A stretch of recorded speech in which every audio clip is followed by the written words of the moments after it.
वो लोग जो अपनी मांगों को लेकर संघर्ष कर रहे थे, जो लगातार अपनी मांगों को रखकर उस पर सुनवाई की बात कह रहे थे, अब उनकी मांगों को ही लेकर सुप्रीम कोर्ट में सुनवाई होने वाली है।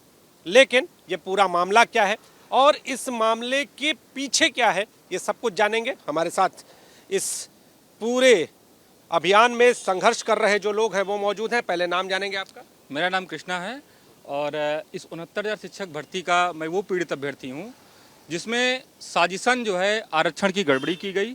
यानी कि जो जिस मानक के साथ आरक्षण लगाना चाहिए भर्ती प्रक्रिया में वो न लगाया गया और एक लंबा संघर्ष चला। हम लोग हाई कोर्ट लड़े, हाई कोर्ट से जीते भी। उससे पहले हम लोग एनसीबीसी में लड़े, वहाँ पे जीते। माननीय मुख्यमंत्री जी के यहाँ जांच हुई, उसमें भी माना गया कि हाँ 69,000 शिक्षक भर्ती में जो अनियमितता हुई है, जो पिछड़े और दलितों का आरक्षण बनता है, संवैधानिक आरक्षण बनता है, वो आरक्षण नहीं दिया गया। न जाने किन कारणों बस उसमें आरक्षण नहीं लगाया गया, वो बात की बात है। लेकिन जब जानकारी हो गई माननीय मुख्यमंत्री जी को, हाई कोर्ट ने भी ये डायरेक्शन दिया कि जो भी अनियमितता हुई उसको सुधार लिया जाए, लेकिन फिर भी उसको नहीं सुधारा गया। ले जाकर साजिशन इसको सुप्रीम कोर्ट में फंसाया गया। अब जब सुप्रीम कोर्ट में फिर से इसको चैलेंज किया गया भर्ती को, तो हम लोग वहाँ पर जाके हम लोग लगभग यहाँ पे 3-4 साल लड़े और जितना आर्थिक शोषण हुआ है वो शायद ही किसी भर्ती में किसी समाज का हुआ हो। पूरे पिछड़े दलित पूरी तरीके से एकदम बदहाल हो चुके हैं, मानसिक रूप से परेशान हो चुके हैं। अब मामला जब सुप्रीम कोर्ट में है तो एक नया नाटक चल रहा है कि डेट बाय डेट, वही कहते हैं ना कि तारीख और तारीख, लगातार तारीख की उसमें जो है दबे, हम लोग फिर से दब रहे हैं। अब जब मामला सुप्रीम कोर्ट में है तो सरकार को चाहिए सीधी सी बात, भाई नियुक्ता कौन है? सरकार है। गलती किसने किया? सरकार ने किया। सुधारेगा कौन? एक सामान्य से अभ्यर्थी, एक सामान्य से आदमी से पूछ लिया जाए कि कहीं कोई गलती करने वाला आदमी गलती मान ले तो उसकी गलती जब मान ले तो सुधारा भी तो वही जाए, वही गलती सुधारेगा ना। अब ये गलती सुधारने के लिए वहाँ पे जा रहे हैं सुप्रीम कोर्ट में, अपनी बात नहीं रख रहे हैं। हम लोग वहाँ पर हर डेट में मौजूद रहते हैं, लेकिन सरकार वहाँ से नदारद रहती है। और उनका रहना ही किस बात का कि पहले ही डेट में माननीय सुप्रीम कोर्ट ने कहा था कि आप रिटर्न सबमिशन दे दीजिए कि आप क्या चाहते हैं इस भर्ती में, आपका क्या स्टैंड है। जो पिटिशनर्स हैं, जो रिस्पोंडेंट हैं और सरकार है, यही 3 पक्ष हैं। इनमें से जो पिटिशनर्स हैं उन्होंने भी अपना रिटर्न सबमिशन दे दिया है, रिस्पोंडेंट हम लोग हैं, हमने भी अपना दे दिया है कि भाई जो हाईकोर्ट का आदेश है उसको हम मानते हैं। हाईकोर्ट का आदेश साफ साफ कहता है कि जो भी मतलब ओबीसी और एससी एसटी का, महिलाओं का, विकलांगों का जो भी रिजर्वेशन है, जो भी संविधान में दिया गया है, जो भर्ती प्रक्रिया में दिया गया है, उसको लगा दीजिए और नई लिस्ट बना दीजिए। ये काम नहीं कर रहे हैं। अब सरकार को चाहिए वहां पर अपना सबमिशन दीजिए और बताइए कि हम किस तरह करेंगे। अब हमारी सुनवाई होनी है, हम लोग फिर अपनी पूरी मजबूती के साथ वहां पर अपनी बात कहेंगे, लेकिन उम्मीद करते हैं सरकार भी पूरी मजबूती के साथ आएगी। हर बार हमसे वादा खिलाफी करती है कि नहीं जो है हम रहेंगे, लेकिन अभी किसी भी डेट में ऐसा नहीं हुआ कि सरकार ने बढ़ चढ़ के कोई हिस्सा लिया हो। हम जब आते हैं तो कहते हैं हम वहां पर रहते हैं। ये बताइए क्या किसी दूसरे मामले में इस तरीके से रहना होता है? सरकार के बहुत से मामले ऐसे होते हैं जो सुप्रीम कोर्ट में हो गया, हाई कोर्ट में हो गया, होते हैं चैलेंज, लेकिन वहां सरकार का जब अपना हित होता है, क्या हम लोग वोट बैंक नहीं है? क्या पिछड़े दलितों के बिना सरकारें बन गई हैं? अब जो सरकार चला रहे हैं तो क्या बिना पिछड़े दलितों के बिना सरकार चल रही है? आप जो अध्यक्ष हैं उनको कहते हैं कि अब पिछड़े समाज का अध्यक्ष हमने बना दिया है और वो हमारी जो है वोटों को समेटेगा और फिर से सरकार बनाएगा। इस तरीके से सरकार बनाएगा। पूरा प्रदेश का समाज खुले आंखों देख रहा है कि देखिए अब मंत्री और विधायक और अध्यक्ष बना देने से कोई अब लुभने वाला नहीं है। और आपकी इन बातों को लेकर, आपकी मांगों को लेकर जब आप विपक्ष के पास गए तो वहां से भी आपको शायद थोड़ी निराशा हाथ लगी है। इस बार क्या लग रहा है? देखिए हम लोग पीड़ित हैं और हम सरकार के पास जितना जाते हैं उतना, जैसे विपक्ष जो होता है वो भी संवैधानिक जो है संस्था में बनाया गया विपक्ष जो होता है वो पिछड़े जो मतलब दबे कुचले लोग हैं, जो आवाज़ें दब गई हैं, उन आवाज़ों को निकाल के सामने लाएगा, सरकार के सामने क्वेश्चन रेज करेगा कि इन क्वेश्चन को सॉल्व करिए। शायद हो सकता हो सरकार उन चीज़ों को नज़रअंदाज कर रही हो, तो विपक्ष इसीलिए होता ही है। तो हम लोग उन तमाम संवैधानिक संस्थाओं में जहाँ गए अपनी बातों को उठाया। ऐसी संवैधानिक संस्था विपक्ष भी होती है, संवैधानिक जो एक मैकेनिज्म होता है अपनी बात रखने का वो भी होता है। हम लोग विपक्ष की तमाम पार्टियों में, चाहे वो मुख्य विपक्षी दल हो या अन्य घटक दल हो, उन सभी के पास गए।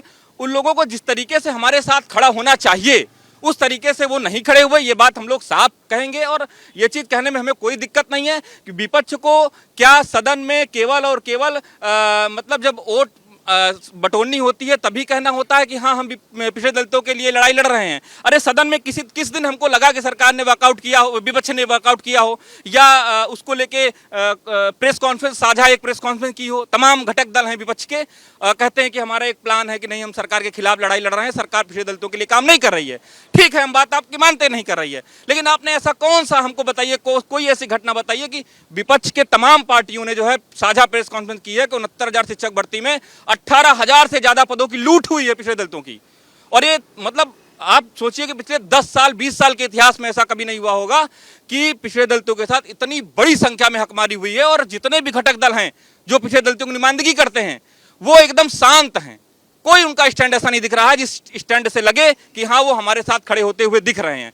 अब समय आ गया है कि वो लोग भी अपना स्टैंड क्लियर करें और अभी जो भी बचा समय है हमारे साथ कंधे से कंधा मिला के लड़ें। अभी समय है सुप्रीम कोर्ट में हमारे लिए वकील तैयार करें, वकील का पैनल तैयार करें, देश के बड़े से बड़े वकील जो भी हों खड़े करके हमारी पक्ष को मजबूती से वहां पे रखें। तो और भी कुछ लोग हैं, नाम जानेंगे आपका? अमर बहादुर। अमर बहादुर जी, ये लड़ाई शुरू कहाँ से हुई और मुद्दे क्या थे खास तौर पे, और आज जिस तरह से ये लड़ाई आगे बढ़ रही है, अब सुप्रीम कोर्ट भी इस पर सुनवाई कर रहा है, करने वाला है, क्या कहना? देखिए सर, 2018 में ये भर्ती आती है, उसमें जब इसका रिजल्ट जारी होता है, परिणाम आता है, तो परिणाम में देखा जाता है कि काफ़ी व्यापक स्तर पर ये होता है कि इसमें आरक्षित वर्ग यानी दलित और पिछड़े वर्ग के लोगों को जो है जो नियम है उनका आरक्षण का जो नियम है 27-21% वो दिया नहीं गया है। तो इसकी आपको मैं 4 रिपोर्ट बताऊं, 2 हाई कोर्ट के फैसले, एक आयोग की रिपोर्ट, एक मुख्यमंत्री के द्वारा गठित समिति की रिपोर्ट, चारों इस बात को तय करती हैं कि चारों में जो है ये पाया गया कि भर्ती में अनियमितता हुई है, भर्ती ठीक से नहीं हुई है। चारों रिपोर्ट में एक बात ये बिल्कुल क्लियर है। तो इन चारों रिपोर्टों के आधार पर हम लोग हमेशा मांग करते रहे कि भाई जो गलतियां हुई हैं उसे ठीक की जाए और हमें उन पदों पर दिया जाए। सरकार ने एक लिस्ट भी दी थी 6,800 की कि हम इतने लोग जो नौकरी में होने चाहिए थे हमारी गलती की वजह से नौकरी में नहीं है, हम इनको जो है नौकरी में ले आएंगे। मामला हाई कोर्ट में गया, हाई कोर्ट ने भी मान लिया कि हाँ भाई ये गलत हुआ है इनके साथ, इन्हें नौकरी दी जाए। उसने आर्डर दे दिया। अब वो आर्डर ले जा कर के लोग सुप्रीम कोर्ट में, कुछ जो अभ्यर्थी जिनको ये लगा कि हम बाहर हो जाएंगे, वो ले जाकर सुप्रीम कोर्ट में रख दिए। अब सुप्रीम कोर्ट में हमें तारीख मिलती रही। हालांकि अब ये हमारा जो मैटर लगा है ये 12 बजे से इसकी सुनवाई होनी है, तो हम लोग पूरा यकीन रख रहे हैं कि ये अब लंबा नहीं खिंचेगा, क्योंकि बहुत दिन हो चुके हैं और ये फिक्स टाइम उसके लिए ही निर्धारित समय है 12 बजे का, उसी समय से सुनवाई होगी। और हो सकता है कि अब ये रिजर्व भी कर लिया जाए और जो आरक्षित वर्ग के साथ अब तक अन्याय हुआ है उसका समाधान ढूंढ लिया जाए। और भी लोग हैं, आपका नाम जानेंगे? संदीप कुमार। संदीप, क्या कहना है, ये जो लड़ाई है वो कहाँ तक पहुँची और अब जब कोर्ट इस पर सुनवाई कर रहा है तो कितनी उम्मीद है, किस तरह की उम्मीद? पिछले 5 साल से हम लोग पीड़ित हैं। हम लोग की लिस्ट का नाम है 5 जनवरी 2022 को आई थी, तभी से लगातार धरना में अनवरत का नाम है, सड़कों पे हम लोग मतलब आंदोलन लड़ रहे हैं। अब सरकार से ये उम्मीद करते हैं कि सरकार एक अच्छा पैनल ले जाके हमारे दलित पिछड़ों की आवाज़ उठाएगी, वहाँ पे हमको न्याय देगी। तो न्याय की मांग है और आपसे जानेंगे, नाम जानेंगे आपका? इरशाद अहमद। इरशाद जी, आप भी पीड़ित हैं? हाँ, हम भी पीड़ित एक तरह से आंदोलनकारी हैं। आंदोलनकारी हैं जी।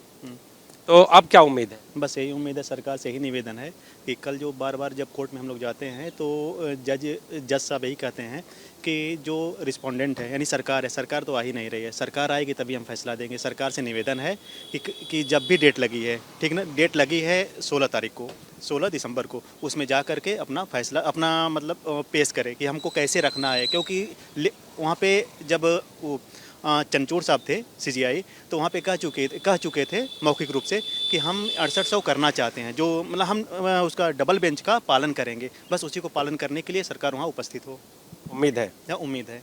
तो 69,000 शिक्षक भर्ती से जुड़े हुए जो लोग हैं, जो आंदोलनकारी हैं, वो अब अपनी जो नज़रें हैं वो कोर्ट पर लगाए हुए हैं इन्हें ये उम्मीद है कि न्याय इन्हें जरूर मिलेगा, लेकिन राजनीतिक तौर पर जो निराशा इनके हाथ लगी है उससे कहीं ना कहीं इनके मन में आक्रोश भी है।